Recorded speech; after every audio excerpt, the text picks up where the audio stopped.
व्यास जी का वन में जाना, नारद जी का मिलना और भगवान विष्णु तथा ब्रह्मा में हुए प्राचीन संवाद का वर्णन करते हुए व्यास जी को देवी की उपासना करने के लिए कहना।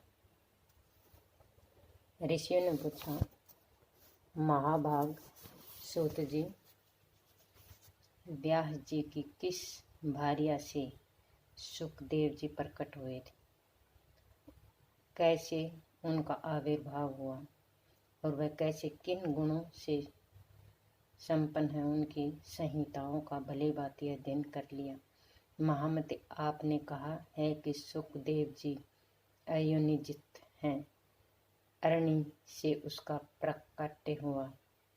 इन बातों से हम महान आश्चर्य हो रहा है, इसका स्पष्टीकरण करने की कृपया कीजिए। सूत जी कहते हैं, प्राचीन समय की बात है। सत्यवती नंदन व्यास जी सरस्वती नदी के तट पर विराजमान थे। उसके आश्रम में 2 गौरैया पक्षी थी। उन्हें देखकर वे आश्रम में आश्चर्य में पड़ गए। उन्होंने देखा पक्षी अपने घोंसले में थे। उनका एक सुंदर बच्चा अभी अभी अंडे से बाहर निकला था। उस बच्चे ने सभी अंग बड़े ही सुंदर थे और अभी पंख और आंखों को बंद रहित था। दोनों पक्षी उस बच्चे का आहार पहुंचाने के लिए असीम प्रयत्न कर रहे थे। बारंबार दाने ला लाकर उन्हें बच्चे के मुख में डालना उनका प्रधान कर्तव्य बन गया। वे आनंद में विह्वल होकर उस बच्चे के अंगों को अपने अंगों से रगड़ते और प्रेम पूर्वक मुख चुमा करते। उस गौरैया का अपने बच्चों में ऐसा अद्भुत प्रेम देखकर व्यास जी ने अपने मन में विचार किया, जब पक्षी अपने पुत्र के प्रति इतना स्नेह करते हैं, मनुष्य का संतानों में प्रेम हो, इससे कौन सी विचित्र बात है, क्योंकि उन्हें तो पुत्रों की सेवा पाने के अभिलाषा बने रहती है। सत्यवती वती नंदन व्यास जी इस प्रकार से विविध विचारों के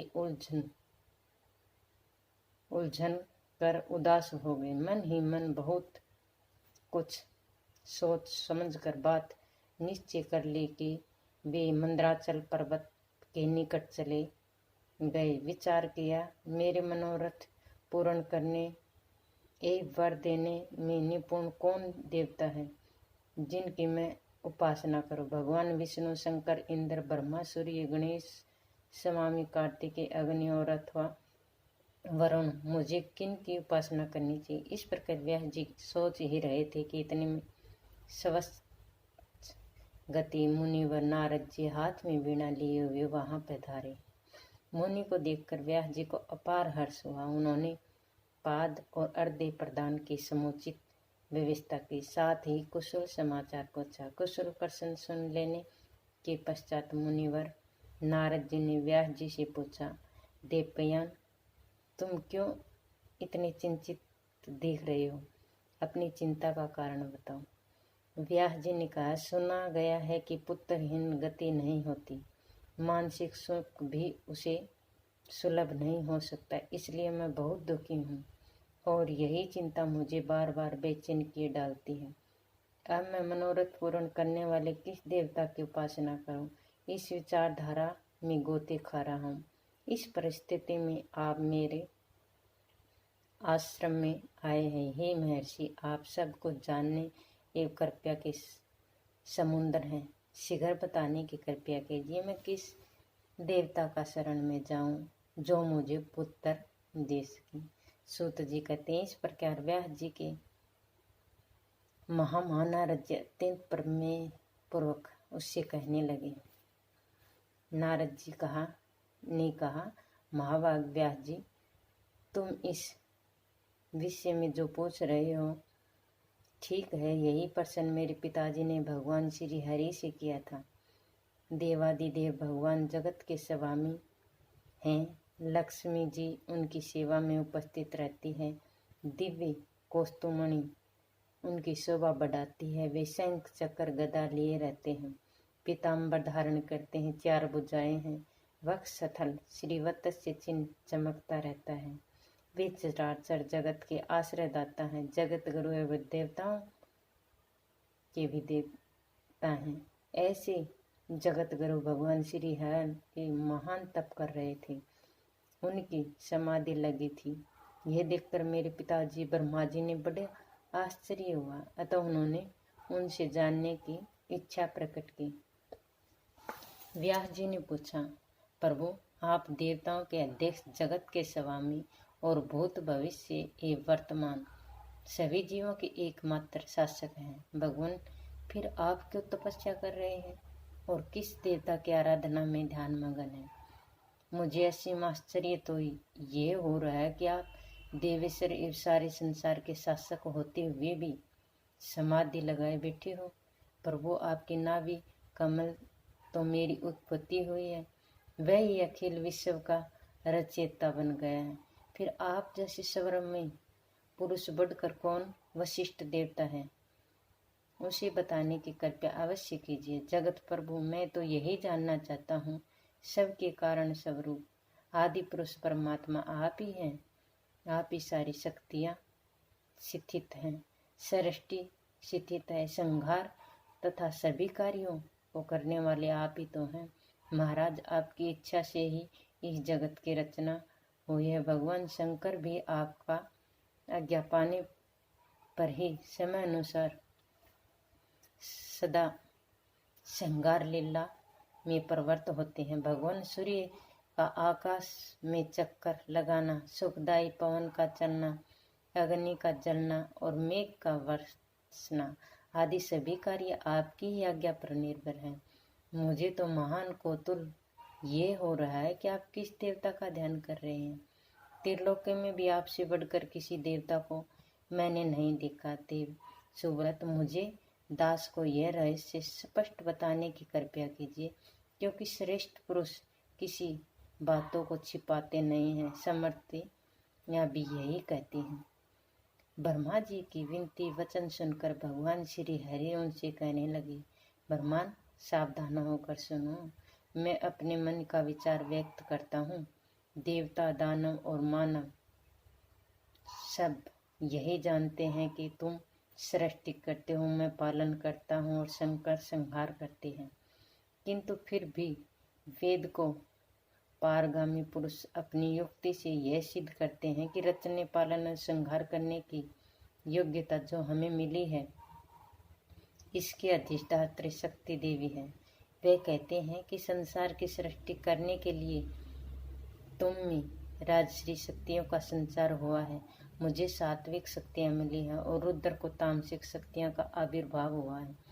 उस शक्ति के अभाव से मैं तुम इस संसार की सृष्टि नहीं कर सकती, मैं पालन करने में सफल नहीं हो सकता और रुद्र संहार कार्य होना भी संभव नहीं कर सकते। ब्रह्मा जी, हम सभी उस शक्ति के सहारे ही अपने कार्य में सदा सजग होते आए हैं।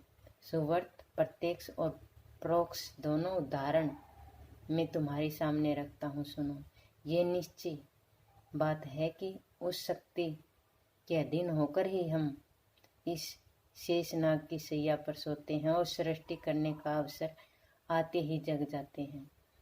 मैं सदा तप करने में लगा रहता हूँ, उस शक्ति के शासन से कभी मुक्त नहीं रह सकता है। कभी अवसर मिला तो लक्ष्मी के साथ सुखपूर्वक समय बिताने का सौभाग्य प्राप्त होता है। मैं कभी तो दानवों के साथ युद्ध करता हूँ। अखिल जगत को भय पहुँचाने वाले दैत्यों का विकराल शरीरों को शांत करना मेरा परम कर्तव्य है। धर्मेश, बहुत पहले की बात कह रहा हूँ, उस समय तुम तो ये भी यही है, चारों ओर जल ही जल। मुझे 5000 वर्षों बाहु युद्ध करना पड़ा था। मेरे कान के मल से उत्पन्न होने वाले मधु और केटव नामधारी 2 दानव महान दुष्ट हुए। उन्हें असीम अभिमान था। भगवती आधा शक्ति की कृपा से ही उन दैत्यों को मारने में सफल हो सका। महाभाग, उस समय की बात क्या तुम परिचित हो। सर्वश्रेष्ठ शक्ति ही तो उस जीत के कारण हुई थी। फिर तुम बार बार क्यों पूछते हो? जब समय तक जल ही जल शेष रहता है, तब उस शक्ति की इच्छा के अधीन होकर मैं पुरुष रूप से विचरा करता हूँ। प्रति युग में कच्छप, वराह, नरसिंह और वामन रूप मुझे धारण करने पड़ते हैं। ब्रह्मा जी, प्राचीन समय की बात है, एक बार धनुष की डोरी टूटी और उसके झटके से मेरा मस्तक धड़ से अलग हो गया। मुझे बड़े कुशल शिल्पी हो, अतः तुमने घोड़े का मस्तक मेरे धड़ पर जोड़ दिया। यह घटना तो तुम्हारे सामने ही घटी थी। तभी से लोग मुझे है शिरा कहते हैं लगे। जगत की रचना करने वाले ब्रह्मा जी, तुम इस परिचित हो, अपरिचित नहीं हो। मुझे इस प्रकार से शक्ति अधीन होकर रहना पड़ता है। उन्हीं भगवती शक्ति के निरंतर ध्यान किया करता हूँ। ब्रह्मा जी, मेरी जानकारी इस भगवती शक्ति से बढ़कर दूसरा कोई देवता नहीं है। नारद जी कहते हैं, इस गुप्त रहस्य से वक्ता भगवान विष्णु और श्रोता ब्रह्मा जी ब्राजी रहे। मुनिवर, फिर तो पितामह ने वे सभी बातें अक्सर मुझे यह कह सुनाई। अतएव तुम भी यदि अपना पुरुषार्थ सिद्ध करना चाहते हो तो उस भगवती के चरण कमलों में अपने हृदय में धारण करो। तुम्हारी जो भी अभिलाषा है वह सभी भगवती जगदम्बिका अवश्य पूरा कर देगी। सूत जी कहते हैं, इस प्रकार नारद जी के कहने पर सत्यवती नंदन व्यास जी की भगवती के चरण कमलों में अपना हृदय से स्थापित करके तपस्या करने के लिए